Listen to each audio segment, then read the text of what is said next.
Sir మీరు ప్రతి శని ఆదివారాలు హైదరాబాద్లో అందుబాటులో ఉంటున్నానని చెప్తున్నారు సార్.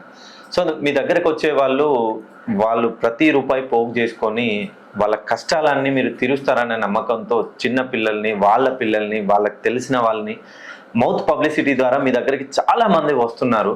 ఇదంతా నిజమేనా సార్? మీరు నిజంగానే వాళ్ళ కష్టాలకి సొల్యూషన్ చూపిస్తారా?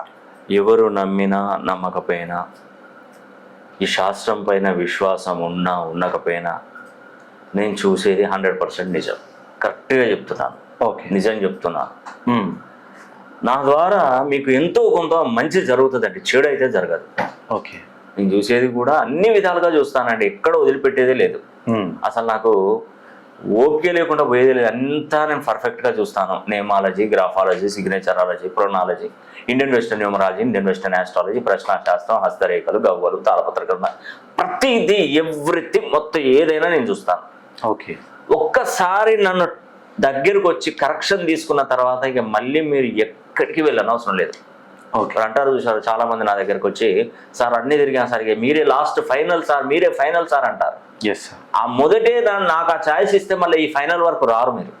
ఓకే, ఎందుకంటే అసలు నేను చెప్పేది అంటే ఎవరికి వాళ్ళే గొప్పగా చెప్పుకుంటారు ఈ రోజులలో, సహజం. నాకు నేనే గొప్పగా చెప్పుకుంటే ఇంకో ఆయన గొప్ప. కానీ నేను అనేది ఏంటంటే ఎవరికి మంచి జరుగుతుందో వాళ్ళే నెంబర్ 1 అండి.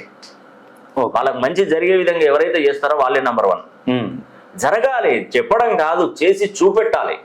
ఆ సబ్జెక్టు తెలవాలి. ఇప్పుడు నేను వాళ్ళ దగ్గరికి వెళ్ళకండి, వీళ్ళ దగ్గరికి వెళ్ళకండి, నా దగ్గరికి రండి అంటే అది నా స్వార్థం అయిపోతుంది.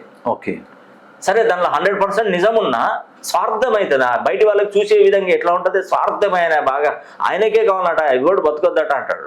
Yes sir. అంటే ఈ రోజులు అలాంటి రోజులండి.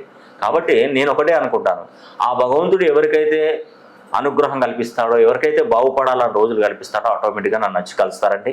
ఖచ్చితంగా జరుగుతుంది. ప్రతి శనివారం రోజు, ఆదివారం రోజు నేను హైదరాబాద్ మహానగరంలో అందుబాటులో ఉంటున్నాను. రండి, తప్పకుండా మీకు మంచి చేసే బాధ్యత నాది. నేను ఖచ్చితంగా మీకు మంచి చేస్తాను.